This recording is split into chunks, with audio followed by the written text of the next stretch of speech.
اللهم لا سهل إلا ما جعلته سهلا وأنت تجعل الحزن إذا شئت سهلا. لنا نص صعب نكويه هنا يا أبو الشباب. في الحقيقة نحن ما علي. دلني أين الصديق خبيص.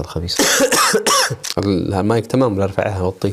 ليش تضحك؟ مسألة انك تحترمني احترمك، ترفع صوتك علي ارفع صوتك عليك، في عادة الدراما. تخيل ان هذا الشخص عاد واساء الاساءة.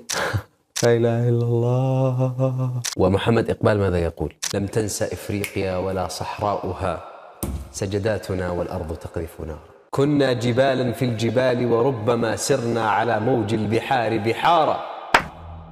اللهم افتح علينا فتوح العارفين واهدنا الصراط المستقيم وابن لنا من لدنك طريق الحق المبين فأنت بكل شيء عليم. اللهم ما جادت به قرائحنا فأنت من علمها، وما كتبته أقلامنا فأنت من أرشدها، وما نطقته ألسنتنا فأنت من قومها، وما استحسن منا المستحسنون فأنت من حسنته لهم وسترت عنهم قبيحنا. فاجعل اللهم أفئدتنا وأبصارنا وعقولنا لك مسلمة وبك مؤمنة. ربنا آتنا من لدنك رحمة وهيئ لنا من أمرنا رشدا. اللهم إنا نعوذ بك من بلادة تحجب عقولنا عن فهم آياتك، وكبر يحجب قلوبنا عن تدبر آياتك، وغشاوة تحجب أبصارنا عن رؤية آياتك. ونعوذ بك يا الله من أن تضل حروف أقلامنا وهي تسير في دروبها فتكتب ما لا يرضيك وتتحدث عما يغضبك. واغفر لنا تطاول أفهامنا القصيرة على عظام آياتك، وأن نقول فيها ما يجانب الصواب. فباسمك اللهم نبدأ وبهداك نهتدي وبك نسترشد. ربنا عليك توكلنا وإليك أنبنا